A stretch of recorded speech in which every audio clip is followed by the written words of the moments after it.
നല്ലൊരു ജോലിയുണ്ട്, തരക്കേടില്ലാത്ത ശമ്പളമുണ്ട്. എന്നിരുന്നാലും മാസം അവസാനമാകുമ്പം കടം വാങ്ങാതെ മുന്നോട്ട് പോകാൻ പറ്റുന്നില്ല. അതായത് കടം വാങ്ങി ചെലവാക്കി പിന്നീട് സാലറി കിട്ടി കടം വീട്ടി ഈ ഒരു രീതിയിലാണോ നിങ്ങളുടെ ജീവിതം മുന്നോട്ട് പോയിക്കൊണ്ടിരിക്കുന്നത്?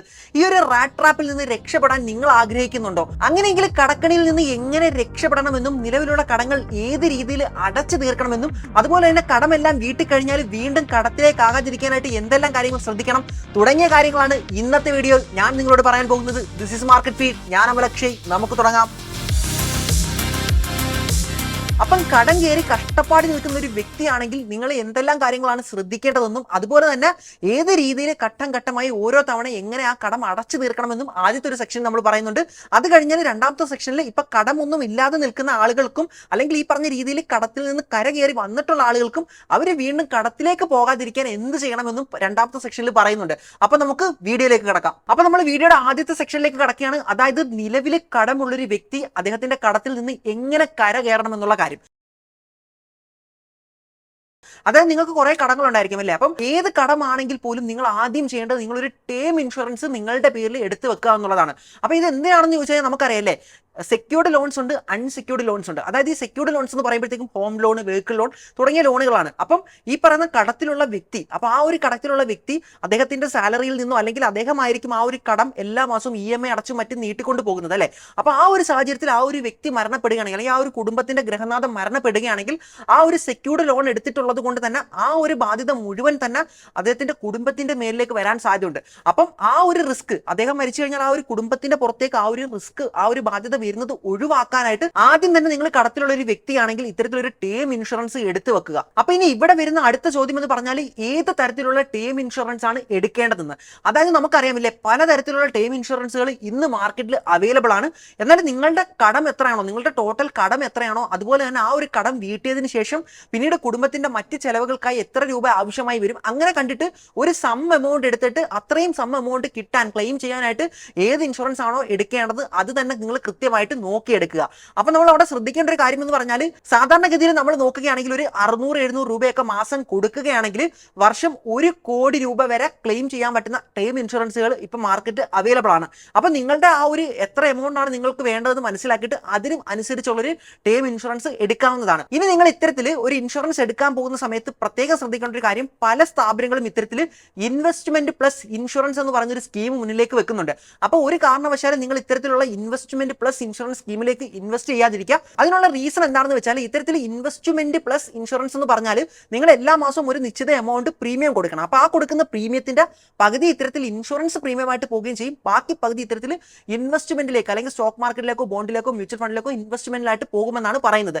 എന്നാൽ ഈ ഒരു പദ്ധതിയുടെ പ്രശ്നം എന്താണെന്ന് വെച്ചാൽ, അതായത് ഈ ഒരു കാലാവധി അല്ലെ, അതിനൊരു ലോക്കിംഗ് പീരീഡ് അല്ലെങ്കിൽ ഒരു കാലാവധി കഴിഞ്ഞതിന് ശേഷം ഈ പറഞ്ഞ വ്യക്തി മരിക്കുകയാണെങ്കിൽ, ആ ഇൻഷുറൻസ് എടുത്ത വ്യക്തി മരിക്കുകയാണെങ്കിൽ, സാധാരണ ഒരു ഇൻഷുറൻസിൽ നിങ്ങൾ പൈസ ഇട്ടിട്ട്, നിങ്ങൾ നോർമൽ ഒരു ഇൻഷുറൻസിൽ നിങ്ങൾ പൈസ ഇട്ടിട്ട് നിങ്ങൾക്ക് ക്ലെയിം ചെയ്ത് കിട്ടുന്ന എമൗണ്ടിനേക്കാളും കുറവായിരിക്കും ഇതിൽ ഇട്ടിട്ട് കിട്ടുന്ന എമൗണ്ട്.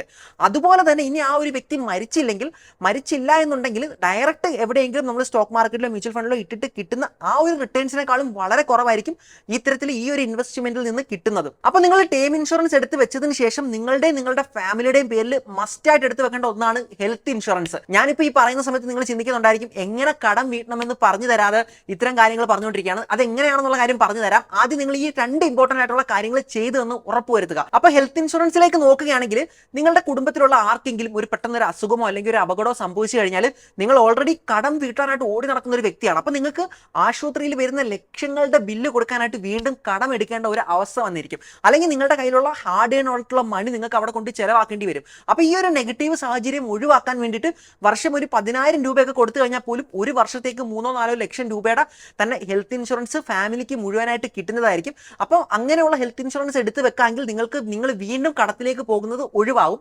അതിന് വേണ്ടിയിട്ടാണ് അപ്പോൾ ഞാനിത് പറഞ്ഞു തന്നിട്ടുള്ളത്. അപ്പോൾ ഇവിടെ വരുന്നൊരു ചോദ്യം എന്താണെന്ന് വെച്ചാൽ, ഏത് തരം ഹെൽത്ത് ഇൻഷുറൻസ് ആണ് എടുക്കേണ്ടതെന്ന്. അപ്പോൾ നിങ്ങളൊരു ഹെൽത്ത് ഇൻഷുറൻസ് എടുക്കാൻ പോകുമ്പോൾ ആ എടുക്കുന്ന ഹെൽത്ത് ഇൻഷുറൻസ് ക്യാഷ്ലെസ് ആണെന്നുള്ള കാര്യം നിങ്ങൾ ഉറപ്പുവരുത്തുക. അതായത് നമുക്കറിയാം, നമ്മുടെ നാട്ടിൽ ഒരുപാട് ഇൻഷുറൻസുകൾ, ഹെൽത്ത് ഇൻഷുറൻസുകൾ അവൈലബിൾ ആയിട്ടുണ്ട്. എന്നിരുന്നാലും പല ഇൻഷുറൻസുകളും ക്യാഷ്ലെസ് ആവണമെന്നില്ല. അതായത് ഒരു ഹോസ്പിറ്റലിൽ ഒരു 5 ലക്ഷം രൂപ ചിലവ് വരികയാണെങ്കിൽ ആദ്യം നിങ്ങൾ 5 ലക്ഷം രൂപ അവിടെ കൊണ്ട് അടയ്ക്കണം. പിന്നീട് ആ ഒരു ബില്ല് എടുത്ത് കൊണ്ടുപോയിട്ട് ആ ഒരു പൈസ റിക്കവർ ചെയ്യുന്ന ഒരു രീതിയുണ്ട്. അപ്പോൾ ആ ഒരു രീതി എല്ലാവർക്കും പോസിബിൾ ആകണമെന്നില്ല. അതുകൊണ്ട് തന്നെ ക്യാഷ്ലെസ് ആയിരിക്കണം എന്നുള്ള കാര്യം ഉറപ്പുവരുത്തുക. അപ്പോൾ നിങ്ങൾ രണ്ടാമതായിട്ട് നോക്കേണ്ടത് നിങ്ങളുടെ വീടിന് അടുത്തുള്ള വലിയ മൾട്ടി സ്പെഷ്യാലിറ്റി ഹോസ്പിറ്റൽ ഏതാണെന്നും ഒരു അപകടമോ അല്ലെങ്കിൽ അസുഖമോ വന്നു കഴിഞ്ഞാൽ നിങ്ങൾ എവിടെയാണ് അഡ്മിറ്റ് ആവാൻ സാധ്യത ഉള്ളതെന്നുമാണ്. അപ്പോൾ ആ ഒരു ഹോസ്പിറ്റൽ ഈ പറയുന്ന ഇൻഷുറൻസ് കമ്പനിയിൽ ലിസ്റ്റ് ചെയ്തിട്ടുണ്ടെന്നുള്ള കാര്യം നിങ്ങൾ നോക്കുക. അങ്ങനെയാണെങ്കിൽ നിങ്ങൾക്ക് അവിടെ അത് ക്യാഷ്ലെസ് ആയിട്ട് തന്നെ അവിടെ ക്ലെയിം ചെയ്യാൻ പറ്റുമെന്നുള്ള കാര്യവും കൂടി നിങ്ങൾ നോക്കുക. അപ്പോൾ ഹെൽത്ത് ഇൻഷുറൻസ് എടുക്കാൻ നേരം നിങ്ങൾ അടുത്ത് ശ്രദ്ധിക്കേണ്ട ഒരു കാര്യമാണ്, ഇത്തരത്തിൽ നിങ്ങളൊരു ഹെൽത്ത് ഇൻഷുറൻസ് എടുത്തതിന് ശേഷം ആ ഒരു വർഷം നിങ്ങൾ ഒന്നും തന്നെ ക്ലെയിം ചെയ്തില്ല, അതായത് നിങ്ങൾക്ക് അപകടമോ അസുഖമോ ഒന്നും തന്നെ വരാത്തത് കൊണ്ട് നിങ്ങൾ ഒന്നും ക്ലെയിം ചെയ്തില്ല. അതിനുശേഷം അടുത്ത വർഷം ഈ ക്ലെയിം ചെയ്യാതെ ഒരു 3 ലക്ഷം രൂപയാണ് ഈ ഒരു വർഷം ഇവിടെ കിട്ടിയിരുന്നതെങ്കിൽ ആ ഒരു രൂപ അടുത്ത വർഷത്തേക്ക് കൂടി ആഡ് ആവുന്ന രീതിയിലുള്ള ഹെൽത്ത് ഇൻഷുറൻസ് പദ്ധതികളുണ്ട്. അപ്പോൾ അത്തരം കാര്യങ്ങൾ കൂടി നിങ്ങൾ ശ്രദ്ധിക്കുക. അപ്പോൾ ഞാൻ പറഞ്ഞ ഈ രണ്ട് കാര്യങ്ങൾ, അതായത് ഒന്ന് ടേം ഇൻഷുറൻസ്, മറ്റൊന്ന് ഹെൽത്ത് ഇൻഷുറൻസ്. അപ്പോൾ നിങ്ങൾ കടം കയറി നിൽക്കുന്ന ഒരു വ്യക്തിയാണെങ്കിൽ ഈ രണ്ട് കാര്യങ്ങൾ നിങ്ങൾക്കും നിങ്ങളുടെ കുടുംബത്തിനും ഉണ്ടെന്നുള്ള കാര്യം നിങ്ങൾ ഉറപ്പുവരുത്തുക. അതിനുശേഷം നമുക്കിനി കടം എങ്ങനെ വീട്ടണമെന്ന് നോക്കാം. അപ്പൊ നമുക്ക് കേരളത്തിലെ ജനങ്ങളെ എടുക്കാൻ സാധ്യതയുള്ള ലോണുകൾ ഏതെല്ലാമാണെന്ന് ആദ്യം തന്നെ നോക്കാം. അതായത് നമ്മൾ നോക്കുകയാണെങ്കിൽ housing loan, personal loan, home loan, education loan, business loan, gold loan. അപ്പൊ ഇത്രയും ലോണുകൾ ഇത്തരത്തിൽ കേരളത്തിലെ ജനങ്ങൾ എടുക്കാൻ സാധ്യതയുള്ളൂ. അപ്പൊ നിങ്ങളും ഇതിൽ ഏതെങ്കിലുമൊക്കെ ലോണുകൾ എടുത്തിട്ടുണ്ടായിരിക്കും. അങ്ങനെയാണെങ്കിൽ നിങ്ങൾ എടുത്തിട്ടുള്ള ലോണുകൾ ഏതെല്ലാമാണെന്ന് ആദ്യം തന്നെ ഒരു പേപ്പർ എടുത്തിട്ട് എഴുതി വെക്കുക. അതിനൊപ്പം തന്നെ നിങ്ങൾ എത്ര രൂപ ഈ ഓരോ ലോണിനും എടുത്തിട്ടുണ്ട് എന്നുള്ള കാര്യം എഴുതി വെക്കുക. അതിന്റെ എല്ലാം തന്നെ പലിശയും നിങ്ങൾ എഴുതി വെക്കുക. അപ്പൊ നിങ്ങൾ ഇങ്ങനെ എഴുതി വെക്കാൻ നേരം ആദ്യം ശ്രദ്ധിക്കേണ്ട ഒരു കാര്യം, കൂടിയ പലിശയ്ക്ക് നിങ്ങൾ എടുത്ത ലോൺ ഏതാണോ അതായിരിക്കണം നിങ്ങൾ ആദ്യം എഴുതി വെക്കേണ്ടത്. അങ്ങനെ ആ ഒരു ലെവലിൽ നിങ്ങൾ താഴേക്ക് എഴുതി വെക്കുക. അപ്പൊ ഇവിടെ ഒരു എക്സാമ്പിളിന് വേണ്ടിയിട്ട് ഞാനൊരു കേസ് എടുക്കുകയാണ്. നിങ്ങൾ വെറുതെ ഒന്ന് സങ്കല്പിക്കുക, നിങ്ങളുടെ ഒരു സുഹൃത്തിന് നിങ്ങൾ കഴിഞ്ഞ മാസം വാങ്ങിയ ഒരു 50,000 രൂപ കടം തിരികെ കൊടുക്കാനാണ്. അപ്പൊ ഈ ഒരു മാസം കൊടുക്കാമെന്നാണ് പറഞ്ഞിട്ടുള്ളത്. അപ്പൊ നിങ്ങൾക്കൊരു സാലറി, നിങ്ങളുടെ ഒരു സാലറി വന്നിട്ടുണ്ട്. അപ്പൊ ആ ഒരു സമയത്ത് തന്നെ നിങ്ങൾ നോക്കുമ്പോൾ കൂട്ടുകാരന് ഒരു 50,000 രൂപ കൊടുക്കാനുണ്ട് അല്ലേ. ഇപ്പുറത്ത് നിങ്ങൾ നോക്കിയ സമയത്ത് നിങ്ങളുടെ ഒരു ക്രെഡിറ്റ് കാർഡ് ബില്ല് ഒരു 10,000 രൂപ കിടപ്പുണ്ട്. അപ്പൊ ഈ ഒരു സാഹചര്യത്തിൽ നിങ്ങൾ ഏത് ബില്ലായിരിക്കും ആദ്യം അടയ്ക്കുക? വേണമെങ്കിൽ ഒന്ന് വീഡിയോ ഒന്ന് പോസ് ചെയ്ത് വെച്ചിട്ട് നിങ്ങൾ സ്വയം ഒന്ന് ആലോചിച്ച് നോക്ക്. അപ്പൊ നിങ്ങൾ ആലോചിച്ചു എന്ന് വിശ്വസിക്കുന്നു. അപ്പൊ ഈ ഒരു കേസിൽ നിങ്ങൾ ആദ്യം കൊടുക്കേണ്ടത് കൂട്ടുകാരന്റെ ആ ഒരു 50,000 രൂപ എന്ന് പറയുന്ന വലിയൊരു എമൗണ്ട് അല്ല, പകരം ഇത്തരത്തിൽ ക്രെഡിറ്റ് കാർഡിന്റെ വെറും 10,000 രൂപയാണ്. ഇത് എന്താണെന്ന് ചോദിച്ചു കഴിഞ്ഞാൽ, കൂട്ടുകാരന് നിങ്ങൾ ഈ ഒരു 50,000 രൂപ കൊടുക്കാൻ കുറച്ച് വൈകിയാൽ പോലും പ്രത്യേകിച്ച് വലിയ പ്രശ്നമൊന്നും സംഭവിക്കാൻ പോകുന്നില്ല. എന്നാൽ ഇപ്പുറത്തെ കേസിലേക്ക് വരികയാണെങ്കിൽ നിങ്ങളുടെ ക്രെഡിറ്റ് കാർഡ് ബില്ല് നിങ്ങൾ പ്രോപ്പർ ടൈമിൽ അടച്ചില്ലെങ്കിൽ ഒന്ന് അവിടെ കൂടിയ പലിശ നിങ്ങൾ കൊടുക്കേണ്ടി വരുന്നതായിരിക്കും. രണ്ടാമത്തെ റീസൺ എന്ന് പറഞ്ഞാൽ നിങ്ങളുടെ ആ ഒരു ക്രെഡിറ്റ് സ്കോറിനെ അത് വലിയ രീതിയിൽ ബാധിക്കും. അപ്പൊ ഞാൻ ആദ്യം പറഞ്ഞത് എത്ര ശതമാനം പലിശ കൊടുക്കുന്നു എന്ന് നോക്കിയിട്ട് ഏറ്റവും കൂടുതൽ പലിശ കൊടുക്കുന്ന കടം ഏതാണോ അത് ആദ്യം വീട്ടണം എന്നാണ്. എന്നാൽ നമ്മൾ നോക്കുകയാണെങ്കിൽ പലിശയുടെ ശതമാനത്തിൽ മാത്രമല്ല എത്ര രൂപ പലിശ കൊടുക്കുന്നു എന്ന് കൂടി നോക്കിയിട്ട് കാര്യങ്ങൾ ചെയ്താൽ കുറച്ചുകൂടി ബെറ്റർ ആയിരിക്കും. അപ്പൊ അത് മനസ്സിലാക്കാനായിട്ട് ഞാൻ മറ്റൊരു ഉദാഹരണം പറയാം. അതായത് ഒരു ബാങ്കിൽ നിന്ന് നിങ്ങൾ ഒരു 10 ലക്ഷം രൂപ 12% പലിശയ്ക്ക് ലോൺ എടുത്തു എന്ന് വിചാരിക്കുക. അതിനൊപ്പം തന്നെ നിങ്ങൾ മറ്റൊരു മാർവാടിയുടെ കയ്യിൽ നിന്ന് 1 ലക്ഷം രൂപ ഇത്തരത്തിൽ 20% പലിശയ്ക്കും ലോൺ എടുത്തു എന്ന് കരുതുക. അപ്പൊ ഈ ഒരു കേസിൽ നിങ്ങൾ ആരുടെ കടമായിരിക്കും ആദ്യം അടച്ചു തീർക്കുക? അപ്പൊ നമ്മൾ നേരത്തെ പറഞ്ഞൊരു തിയറി വെച്ചിട്ടാണെങ്കിൽ 12%-ത്തേക്കാളും കൂടുതലാണ് ഇത്തരത്തിൽ 20% എന്ന് പറയുന്ന മാർവാടിയുടെ പലിശ അല്ലേ. അതുകൊണ്ട് തന്നെ എല്ലാ ആൾക്കാരും ഈ ഒരു 20% പലിശ പെട്ടെന്ന് അടച്ചു തീർക്കാനായിരിക്കും ശ്രമിക്കുക. എന്നാൽ നമ്മളിവിടെ നോക്കുകയാണെങ്കിൽ ഒരു വർഷം 10 ലക്ഷം രൂപയുടെ പുറത്ത് ബാങ്കിന് കൊടുക്കേണ്ടത് 1,20,000 രൂപയാണ് പലിശ. എന്നാൽ ഈ പറഞ്ഞ 1 ലക്ഷം രൂപയുടെ പുറത്ത് മാർവാടിക്ക് കൊടുക്കേണ്ടി വരിക വെറും 20,000 രൂപയാണ്. അപ്പൊ ഈ ഒരു കേസിൽ നിങ്ങൾ ആ ഒരു പലിശയുടെ ആ ഒരു ഇത് മാത്രം നോക്കാതെ എത്ര രൂപ, പലിശയുടെ ശതമാനം മാത്രം നോക്കാതെ എത്ര രൂപ കൊടുക്കണമെന്ന് കൂടി നോക്കിയിട്ട് ആദ്യം ഏത് കടം അടച്ചു തീർക്കണമെന്ന് ഡിസൈഡ് ചെയ്യുക. അപ്പൊ അങ്ങനെയാണെങ്കിൽ ഞാൻ ഇതുവരെ പറഞ്ഞ കാര്യങ്ങൾ നിങ്ങൾക്ക് മനസ്സിലായെങ്കിൽ ഞാൻ അടുത്തൊരു എക്സാമ്പിൾ കൂടി തരാം. അതായത് നിങ്ങൾക്ക് ഒരു 50,000 രൂപയുടെ ക്രെഡിറ്റ് കാർഡ് ബില്ല് ഇപ്പുറത്തുണ്ട്. അതുപോലെ തന്നെ നിങ്ങൾക്ക് ഒരു 50 ലക്ഷം രൂപയുടെ ഒരു എഡ്യൂക്കേഷൻ ലോണും ഉണ്ട്. അപ്പൊ ഈ ഒരു സാഹചര്യത്തിൽ ഇവിടെ നിങ്ങൾ ഉയർന്ന പലിശയുള്ള ക്രെഡിറ്റ് കാർഡ് ബില്ലായിരിക്കുമോ ആദ്യം അടയ്ക്കുക, അതോ ഈ പറഞ്ഞ 50 ലക്ഷം രൂപയുടെ ഈ പറഞ്ഞ എഡ്യൂക്കേഷൻ ലോൺ ആയിരിക്കുമോ ആദ്യം അടയ്ക്കുക? അപ്പൊ ഇത് നിങ്ങൾ ഒന്ന് വീഡിയോ പോസ് ചെയ്ത് വെച്ചിട്ട് ഒന്ന് ആലോചിച്ച് നോക്കൂ. അപ്പൊ നിങ്ങൾ ആലോചിച്ചു എന്ന് ഞാൻ വിശ്വസിക്കുന്നു. അപ്പൊ ഈ ഒരു കേസിൽ നിങ്ങൾ ആദ്യം അടയ്ക്കേണ്ടത് 50 ലക്ഷം രൂപയുടെ എഡ്യൂക്കേഷൻ ലോൺ അല്ല, പകരം ഈ പറഞ്ഞ ക്രെഡിറ്റ് കാർഡ് തന്നെയാണ്. അതായത് എഡ്യൂക്കേഷൻ ലോൺ എടുക്കുന്ന സമയത്ത് തന്നെ നമുക്ക് അറിയാവുന്നതാണ് ഇത്ര രൂപ അടയ്ക്കേണ്ടതുണ്ട് ഇങ്ങനെയാണെന്നുള്ള കാര്യം. അത് നിങ്ങൾ അടയ്ക്കാനൊന്ന് വൈകി കഴിഞ്ഞാൽ പോലും നിങ്ങളുടെ ക്രെഡിറ്റ് സ്കോറിനെ അത് വലിയ രീതിയിലൊന്നും ബാധിക്കാനൊന്നും പോകുന്നില്ല. എന്നാൽ നിങ്ങൾ ഈ ഒരു പറഞ്ഞ 50,000 രൂപയുടെ ചെറിയൊരു ക്രെഡിറ്റ് കാർഡാണ് അടയ്ക്കാൻ വൈകി പോകുന്നതെങ്കിൽ അത് നിങ്ങളുടെ ക്രെഡിറ്റ് സ്കോറിനെ നല്ല രീതിയിൽ തന്നെ ബാധിച്ചേക്കാം. അപ്പൊ നിങ്ങളുടെ ഓരോ കടവും ഇങ്ങനെ കൃത്യമായി എഴുതി കൂട്ടി മനസ്സിലാക്കി പലിശ സഹിതം എത്ര കൊടുക്കുന്നു എന്ന് കാര്യങ്ങൾ മനസ്സിലാക്കി മുന്നോട്ട് പോവുകയാണെങ്കിൽ നിങ്ങൾക്ക് തീർച്ചയായിട്ടും നിങ്ങളുടെ കടത്തെ അവിടെ നിയന്ത്രിക്കാൻ സാധിക്കുന്നതാണ്. അതുപോലെ തന്നെ നിങ്ങളുടെ ആ ഒരു കടം വീട്ടാനുള്ള ആ ഒരു ടൈമിൽ നിങ്ങൾ അധികം പൈസ ചെലവാക്കാതിരിക്കുക. അതായത് ആവശ്യങ്ങൾക്ക് മാത്രമായിട്ട് ചെലവാക്കുക, അതല്ലാതെ ഒരിക്കലും ലൈഫ് സ്റ്റൈൽ മെച്ചപ്പെടുത്താൻ വേണ്ടിയിട്ട് ആഡംബരം കാണിക്കാൻ വേണ്ടിയിട്ട് വലിയ രീതിയിലുള്ള എക്സ്പെൻസുകൾ ചെയ്യാതെ ഇരിക്കുക. അപ്പൊ ഞാൻ ഈ പറഞ്ഞ ഇത്രയും കാര്യങ്ങൾ നിങ്ങൾ പ്രോപ്പറായി ഫോളോ ചെയ്ത് വരികയാണെങ്കിൽ നിങ്ങൾക്ക് തീർച്ചയായിട്ടും കടത്തിൽ നിന്ന് രക്ഷപ്പെടാൻ സാധിക്കുന്നതാണ്. അങ്ങനെ നിങ്ങൾ രക്ഷപ്പെട്ട് കഴിഞ്ഞാൽ ഭാവിയിൽ വീണ്ടും കടക്കണിയിലാവാനുള്ള സാധ്യതയില്ലേ. ഇനി അതല്ല, ഈ വീഡിയോ കണ്ടുകൊണ്ട് ചെയ്തുകൊണ്ടിരിക്കുന്ന ഒരാൾ, അദ്ദേഹത്തിന് കടമോ കാര്യങ്ങളോ ഒന്നും തന്നെ ഇല്ലെങ്കിൽ അദ്ദേഹവും ഭാവിയിൽ ഇത്തരത്തിൽ കടത്തിലേക്ക് വീഴാനുള്ള സാധ്യതയില്ലേ? അപ്പൊ ആ ഒരു സാധ്യതയെ എങ്ങനെ ഇല്ലാതെയാക്കാം എന്ന് കൂടി നമുക്ക് നോക്കാം. അപ്പൊ കടം വീട്ടിൽ കഴിഞ്ഞാൽ നിങ്ങൾ ആദ്യം ചെയ്യേണ്ടത് എന്താണെന്ന് വെച്ചാൽ നിങ്ങളൊരു എമർജൻസി ഫണ്ട് കീപ്പ് ചെയ്യുക എന്നുള്ളതാണ്. അതായത് എമർജൻസി ഫണ്ട് എന്ന് പറഞ്ഞാൽ നിങ്ങൾക്ക് അടുത്തൊരു 6 മാസത്തേക്ക് അല്ലെങ്കിൽ അടുത്തൊരു വർഷത്തേക്ക് നിങ്ങളുടെ ജോലിയോ വരുമാനമോ എല്ലാം തന്നെ നഷ്ടപ്പെട്ടാൽ പോലും നിങ്ങൾക്ക് സുഖമായിട്ട് ഇപ്പോഴെങ്ങനെയാണോ നിങ്ങൾ ജീവിക്കുന്നത് അതുപോലെ ജീവിക്കാൻ ആവശ്യമായിട്ടുള്ള ഒരു ഫണ്ട്. ആ ഒരു ഫണ്ട് എന്ന് പറഞ്ഞാൽ നിങ്ങൾക്ക് ലിക്വിഡ് ആയിട്ട് നിങ്ങൾക്ക് എപ്പോഴും ആക്സസ് ചെയ്യാൻ പറ്റുന്ന രീതിയിൽ തന്നെ ഉണ്ടായിരിക്കണം. അപ്പൊ അത്തരം ഒരു ഫണ്ട് സേവ് ചെയ്ത് വെക്കുന്നതിനാണ് എമർജൻസി ഫണ്ട് എന്ന് പറയുന്നത്. അത്തരം ഒരു ഫണ്ട് നിങ്ങളുടെ കയ്യിലുണ്ടെങ്കിൽ നിങ്ങൾക്ക് ധൈര്യമായിട്ട് മുന്നോട്ട് പോകാവുന്നതാണ്. അപ്പൊ അടുത്ത ശ്രദ്ധിക്കേണ്ട പോയിന്റ് എന്താണെന്ന് വെച്ചാൽ നേരത്തെ പറഞ്ഞൊരു പോയിന്റ് തന്നെയാണ് ഹെൽത്ത് ഇൻഷുറൻസ്. അതായത് നിങ്ങൾക്ക് കടമുള്ള സമയത്ത് പോലും നിങ്ങൾ ആ ഒരു കഷ്ടപ്പാടിനിടയിൽ നിങ്ങൾ ഹെൽത്ത് ഇൻഷുറൻസ് പ്രീമിയം കൊടുത്തെടുത്തിരുന്നു.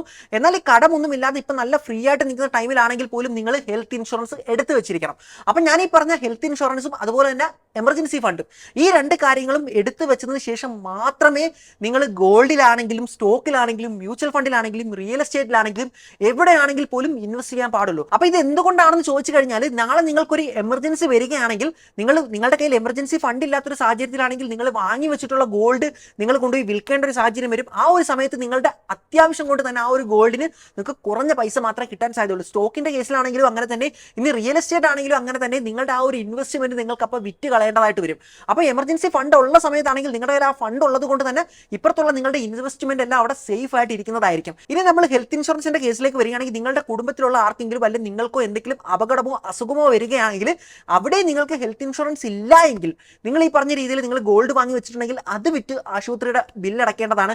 അല്ലെങ്കിൽ നിങ്ങളുടെ കയ്യിലുള്ള സ്റ്റോക്കോ റിയൽ എസ്റ്റേറ്റോ സ്ഥലമോ എല്ലാം തന്നെ വിറ്റിട്ട് ആശുപത്രിയിൽ കൊണ്ട് കൊടുക്കേണ്ട ഒരു അവസ്ഥ വരും. അപ്പൊ നിങ്ങൾ എമർജൻസി ഫണ്ട് കരുതി വെച്ചിട്ടുണ്ട്, അതുപോലെ ഹെൽത്ത് ഇൻഷുറൻസും എടുത്തിട്ടുണ്ട്. ഈ പറഞ്ഞ രീതിയിൽ നിങ്ങളുടെ ഇൻവെസ്റ്റ്മെന്റ് ഗോൾഡിലും സ്റ്റോക്കിലും ബോണ്ടിലും റിയൽ എസ്റ്റേറ്റിലും ഒക്കെ ആയിട്ട് സ്പ്ലിറ്റ് ചെയ്ത് ഇട്ട് വെച്ചിട്ടുമുണ്ട്. ഈ ഒരു കേസിൽ നിങ്ങളുടെ കയ്യിൽ പിന്നെയും വരുമാനം വരികയാണെങ്കിൽ നിങ്ങൾ അവിടെ ആദ്യം ശ്രദ്ധിക്കേണ്ട ഒരു കാര്യം ഇമ്പൾസീവ് ബൈയിങ് ആണ്. അതായത് ആവശ്യത്തിനുള്ള സാധനം മാത്രം വാങ്ങുക, കയ്യിൽ പണമുണ്ടെന്ന് കരുതിയിട്ട് ഒരുപാട് സാധനങ്ങൾ ആവശ്യമില്ലാത്തത് വാങ്ങി കൂട്ടാതെ ഇരിക്കുക. അപ്പൊ ഇതിനൊരു വളരെ എക്സാമ്പിൾ പറയുകയാണെങ്കിൽ നിങ്ങളൊരു ക്രെഡിറ്റ് കാർഡ് യൂസ് ചെയ്യുന്ന വ്യക്തിയാണെങ്കിൽ നിങ്ങൾക്ക് തീർച്ചയായിട്ടും അറിയാൻ സാധിക്കുന്നതായിരിക്കും. അതായത് നിങ്ങളൊരു ക്രെഡിറ്റ് കാർഡ് നിങ്ങളുടെ കയ്യിലുണ്ടെങ്കിൽ നിങ്ങളുടെ കയ്യിൽ ഇല്ലാത്ത പൈസയാണ് ബാങ്ക് നിങ്ങൾക്ക് തരുന്നത്. അപ്പൊ നമ്മൾ സാധാരണഗതിയിൽ നമ്മളൊരു സാധനം വാങ്ങാൻ വേണ്ടിയിട്ട് കയ്യിലുള്ള പൈസ എണ്ണി കൊടുക്കാൻ നേരം നമുക്കൊരു വിഷമം വരില്ലേ?